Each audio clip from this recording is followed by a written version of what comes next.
Salve, salve nação alvinegra, começando mais um vídeo aqui no canal John do Timão. Então se você tá chegando agora, já se inscreve, deixa o seu like e vamos pra cima, certo? Uma ótima sexta-feira pra todo mundo, principalmente pra quem está classificado para a próxima fase da Copa do Brasil, que é o caso do nosso Coringão, certo? Vencemos aí a equipe do São Bernardo, avançamos de fase, apesar da atuação do Braulio, né, o árbitro da partida de ontem. Meu Deus do céu, é vergonhoso, cara. É vergonhoso de verdade. Mas enfim, vamos pra cima. Agradeço aí também a quem compareceu na live ontem, né? Trocou aquela ideia com o John, mandou a sua pergunta, mandou um abraço aí. Obrigado. Pra quem não acompanha o John em outras redes sociais, temos todos os links aqui embaixo na descrição. E vamos pra cima. Editor, pode rodar a vinheta. Salve o Corinthians! Bom, família, entramos em campo ontem no estádio 1º de maio, né, segunda fase da Copa do Brasil contra a equipe do São Bernardo, tá? E tivemos uma baixa aí antes do jogo, né, o volante Maicon sentiu um desconforto na coxa, certo? No aquecimento, pouca coisa ali antes do jogo, e aí o Antônio Oliveira optou pela entrada do Breno Bidon, tá? Um jogador de muita qualidade, eleito craque da Copinha, canhoto, muito técnico, ele é um cara assim diferenciado. Tá? Ele é um cara diferenciado e que o Antônio Oliveira precisa lapidar dentro do meio campo do Corinthians, tá? Porque ele tem um futuro assim, com a expectativa muito alta dentro da nossa equipe, tá? Mas enfim, entramos aí com o Breno Bidon, começa o jogo, fora de casa, a equipe do São Bernardo é uma equipe muito bem estruturada. Inclusive o Corinthians perdeu para o São Bernardo dentro do Paulistão, né? A gente relembra aí. Foi o jogo que a gente teve um a mais, não foi? E que a gente mesmo assim perdeu. Foi.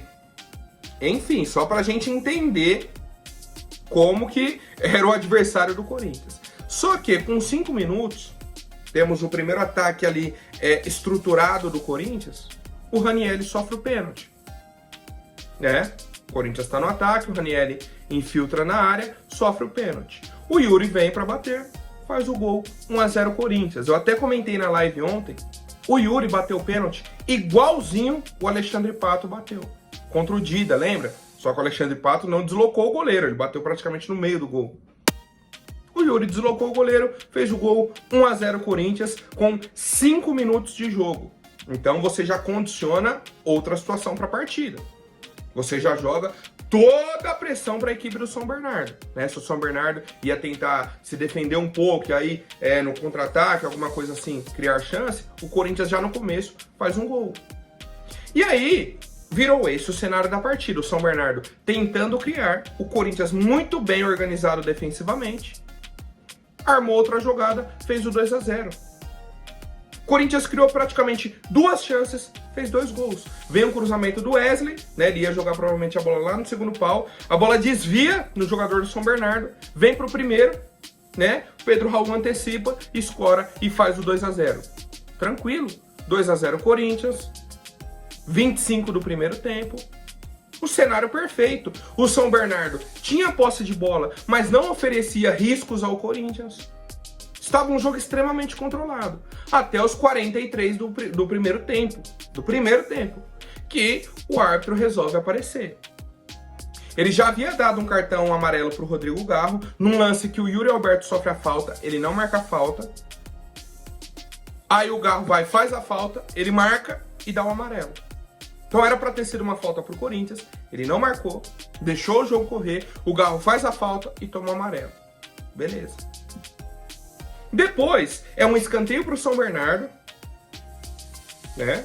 O Rodrigo Garro tá fazendo bloqueio no zagueiro, até porque não existe o Rodrigo Garro marcar um zagueiro de 1,90 m. Né? Se o Braulio acompanhasse o futebol, ele saberia disso. O Garro não tá ali para marcar ele tá para fazer o bloqueio, para não deixar o zagueiro pegar impulsão. O que ele faz? Só trava o corpo, abre os braços e trava o corpo. O zagueiro do São Bernardo empurra o Rodrigo Garro cai, o árbitro vem e dá amarelo pro zagueiro, dá amarelo pro Rodrigo Garro. Aí na hora que ele olha pro cartão, ele fala, vixe, já tinha amarelo, vou ter que expulsar. Segundo amarelo, vermelho. Ou seja, ele nem lembrava que o Rodrigo Garro tinha tomado o primeiro amarelo. Só que aí ele se vê na obrigação de expulsar o jogador do Corinthians por um lance que não tem nada. Aí ele vai na súmula, né? Eu até peguei a súmula dele aqui.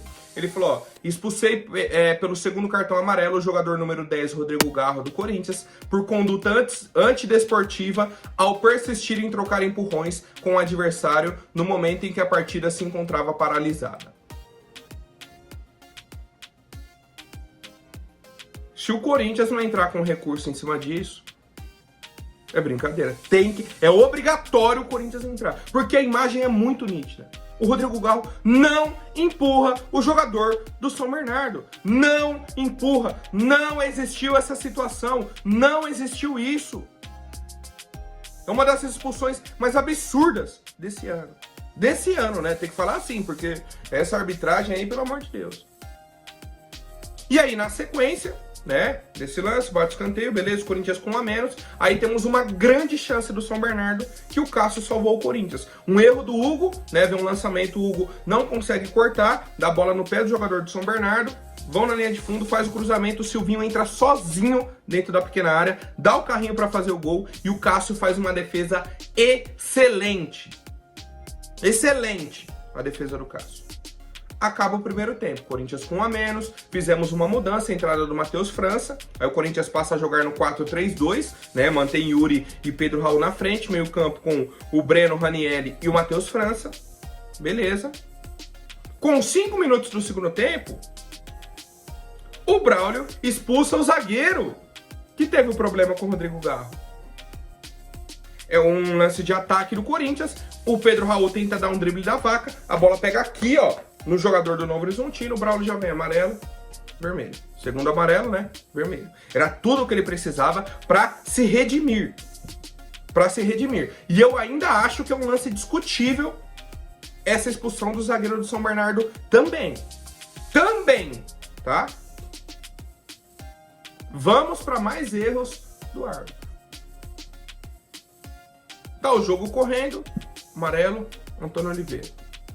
Do nada, 35 do segundo tempo, eu acho. Ele para o jogo, vem no banco, segundo amarelo, tá expulso o Antônio Oliveira. Ah, mas está expulso. Vamos pegar a súmula dele, tá? Vou pegar aqui a súmula. Expulsei, no momento que o jogo estava paralisado, expulsei pelo segundo cartão amarelo o técnico do Corinthians, ao ser informado pelo quarto árbitro que o referido técnico havia deixado a área técnica e protestado de forma assintosa contra as decisões da arbitragem, proferindo aos gritos as seguintes palavras: foi por causa desse pip de bandeira que aconteceu tudo isso. E aí, vamos à situação do Bandeira. Tava 2-0 pro Corinthians. O Corinthians armou um contra-ataque. A bola tá no pé do Matheus França. Ele tenta dar um passe pro Yuri. O Yuri estava impedido. Só que o zagueiro do São Bernardo interceptou o passe. A bola não chegou no Yuri. O zagueiro dominou a bola com o pé esquerdo. A bola foi no pé direito e foi para trás. Então ele dominou, só que ele perdeu a bola. O Yuri vem, rouba a bola dele e faz o gol. O Bandeira marca o impedimento. E o árbitro dá o impedimento. Cara, é absurdo. Seria o terceiro gol do Corinthians. E foi um gol legítimo. Era para ter sido validado. Mas a arbitragem anulou. Cara, mas o Yuri estava impedido no primeiro lance. Perfeito. Só que se criou um novo lance. A bola estava com o São Bernardo. O zagueiro errou. O Yuri rouba a bola do zagueiro. O Yuri não recebeu o passe do Matheus França. Ele roubou a bola do zagueiro e fez o gol. Como que ele está impedido? É o que a arbitragem tem que explicar. Mas não vai explicar, porque eles não estão nem aí. Anularam o terceiro gol do Corinthians, né? Um gol que era para ter sido validado. Aí o Antônio Oliveira vai protestar, né? Criticar a arbitragem. É expulso. Ou seja, a gente é prejudicado de diversas formas. E aí, vou falar. A única expulsão que era para ter acontecido no jogo, o Braulio não expulsou, que era o Fagner. O Fagner deu uma cotovelada no jogador do São Bernardo, era para ter sido expulso. Não foi. Então o Braulio expulsou o Garro expulsou o jogador do São Bernardo, expulsou o treinador do Corinthians, não validou o gol do Corinthians, que era para ter sido válido, e não expulsou o Fagner, que era para ter sido expulso. Ou seja, se com o VAR, que a gente vê outros jogos aí, já é difícil, já temos diversos erros, sem o VAR, é isso que acontece. É pior ainda. Consegue ser pior ainda. Pior ainda. Tá? Então, tivemos aí, como eu disse, o terceiro gol, tivemos chance com o Romero, com o Matheus França, com outros jogadores, de ampliar o placar. O Cássio fez mais uma grande defesa, né? Então, assim, foi um jogo que o São Bernardo teve uma grande chance, né? E uma boa chance. O Corinthians teve 3 gols, um mal anulado, e teve mais 2, 3 chances. Então, assim, o Corinthians dominou a partida, fez os gols em momentos importantes, e era para ter sido um placar mais elástico, inclusive, se não fosse a participação aí da arbitragem. Certo, família? Já até me estendi aqui nessa análise pós-jogo, né, nos comentários e tudo mais. Tivemos a estreia do Kaká, particularmente eu gostei. Poucos minutos, né, num esquema até diferente, mas gostei. Gostei da atuação do Matheus França também, entrou muito bem no jogo. O Cássio, para mim, o melhor da partida ontem. Em momentos cruciais, foi lá, fez a defesa. Foi muito importante. E o Corinthians conseguiu a classificação. Parabéns para nossa equipe. E o que fica, né? E o que fica é o comentário do Rubão no pós-jogo, tá? Ele falou o seguinte, ó: é inacreditável como gostam de operar o Corinthians. É vergonhoso. Vamos por mais. O trabalho continua.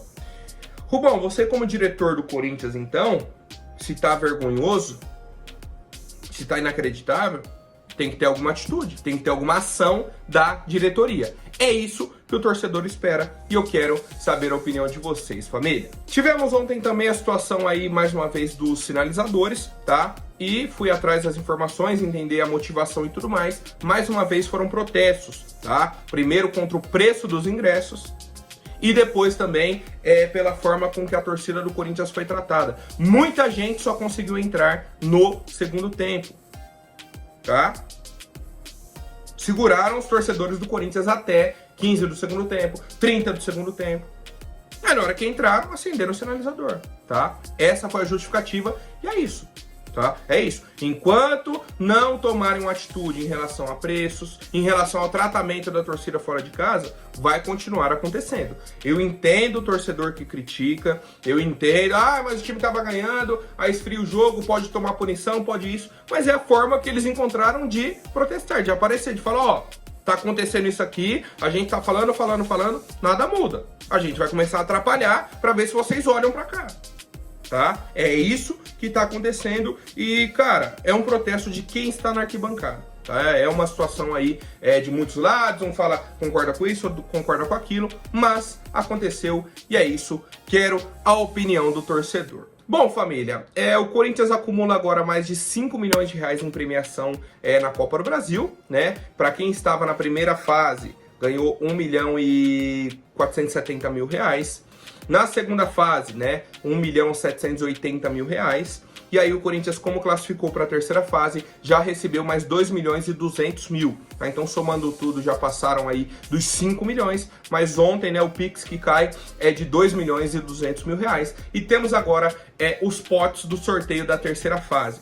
Corinthians está no pote 1, né, um dos clubes aí com o melhor ranking dentro do futebol brasileiro, tá? E aí enfrentaremos alguém do pote 2, certo? No pote 1 praticamente clubes da Série A, né? No pote 2 temos alguns clubes da Série A, Série B, Série C, né? Temos aí variações dentro do pote 2, tá? E aí eu quero saber o palpite de vocês, quem vai ser o adversário do Corinthians na próxima fase. Para mim, vai ser Corinthians e Criciúma, tá? Um chute. Temos aí o Amazonas do Jô, temos o Souza, Ipiranga, Brusque, o Vasco, alguns clubes da Série A, né? Como eu disse, o Vasco, o Juventude, o Vitória, temos essas possibilidades aí. E eu quero saber qual é a opinião de vocês, qual que é o chute, né? O palpite pro confronto aí do Corinthians da próxima fase. Certo, família? Vamos para mais algumas novidades. O zagueiro Félix Torres, que inclusive fez mais uma excelente partida com a camisa do Corinthians, foi convocado para os amistosos do Equador. Tá? Eles vão enfrentar aí os Estados Unidos, vão enfrentar aí a Guatemala e a Itália nos Estados Unidos, né? Então eles vão jogar lá nos Estados Unidos, vão enfrentar a Itália e a Guatemala em amistosos. E o Félix Torres foi convocado, né? Parabéns aí ao zagueiro equatoriano da equipe do Corinthians, que tenha sucesso na seleção, família. Vamos com mais novidades. O Corinthians anunciou aí a contratação do atacante uruguaio Delgado, né? Franco Delgado, de apenas 18 anos. O João já havia falado dele e tudo mais, mas ele assinou oficialmente e foi anunciado, né? Ele já vinha treinando com o elenco e tudo mais, mas faltava questão de documentação, uma burocracia aqui, outra ali. Assinou, vestiu a camisa, está oficialmente fazendo parte do plantel da equipe do Corinthians, tá? Então, existe uma expectativa grande, né, por ser um jogador estrangeiro, pouca gente conhece. Pô, por que o Corinthians foi buscar um jogador lá no Uruguai? Alguma coisa tem. Tomara que seja positiva, né? Tomara que seja algo em prol do Corinthians. A torcida já começou a zoar, o novo Diego Forlan, o novo isso, o novo aquilo. Eu evito um pouco essas comparações, mas Franco Delgado é a contratação do Sub-20 do Corinthians e eu quero saber a opinião do torcedor. Bom, família, agora rapidinho antes da última notícia, vou pedir para quem não for inscrito, se inscreva aí embaixo e já deixe um like para fortalecer. Novidade do mercado da bola, tá? Inclusive do mercado europeu. O Feyenoord da Holanda, né? Um clube inclusive com bastante tradição no futebol holandês, está de olho no lateral esquerdo Diego Palacios da equipe do Corinthians, tá? Diego Palacios chegou aí no início do ano pro nosso clube, tem apenas 24 anos. 24 anos. No primeiro jogo se machucou, né? Na estreia dele aí se machucou. É o jogo, inclusive, contra o São Bernardo, não é? Que ele se machuca ou não? Não lembro agora, eu acho que foi. Mas, enfim, Diego Palacios chegou, jogou meio tempo, né? Se machucou. E aí, vive essa recuperação. Vai voltar em abril, quando o Corinthians volta a jogar, né? Inclusive, mais uma vez reiterando para o torcedor aí, o Corinthians fica agora do dia 15 até o dia 3 de abril sem jogos, tá? Até o dia 3 de abril sem jogos. E o Feyenoord está de olho no Diego Palacios. Qual que é a situação? A janela de transferências está fechada. Nesse momento não tem negociação, não tem AB, não tem nada. O que existe? O interesse e uma observação. Eles querem ver como o Palacios vai voltar da lesão. Se ele voltar bem, voltar num ritmo bacana, atuando bem, muito provável que o Feyenoord apresente uma proposta para o Corinthians. Tá? Essa é a situação hoje. O Feyenoord quer um lateral esquerdo, está de olho no Diego Palacios. Pô, John, como que eles estão de olho se o cara jogou um tempo com a camisa do Corinthians? Estão de olho de antes. Corinthians que foi lá e contratou o jogador. Eles já queriam um atleta. Como eu disse, é um jogador de Copa do Mundo. Jogou a Copa do Mundo 2022. É um cara que tá no radar de clubes da Europa, clubes da América do Sul, clubes de todo lugar. Tá? Então assim, pro Corinthians ter contratado é porque o cara tem qualidade, se destacou de alguma forma. Para ter interesse de clubes da Europa é porque ele se destacou. Tá? Então, a gente segue de olho. Mais uma vez eu falo, nesse momento a janela está fechada, não existe negociação, não tem nada. Caso o Diego Palacios retorne de lesão bem, joga, tem uma sequência como titular, a chance dele receber uma proposta no meio do ano é grande, só que, pelo que eu tô entendendo, a chance dele sair do Corinthians também é pequena. Né? Por quê? Porque o Corinthians vem sofrendo com o Hugo, inscreveu agora o Matheus Bidu, o Palacios é uma incógnita depois de voltar de lesão, tá? Então são essas situações que temos hoje. Não faz sentido você vender um lateral, sendo que a gente está precisando de lateral, certo? Não faz sentido, mas eu quero saber a opinião do torcedor. Por hoje é isso, família. Amanhã eu volto com mais novidades sobre o nosso Coringão. Até mais, um forte abraço e vai Corinthians!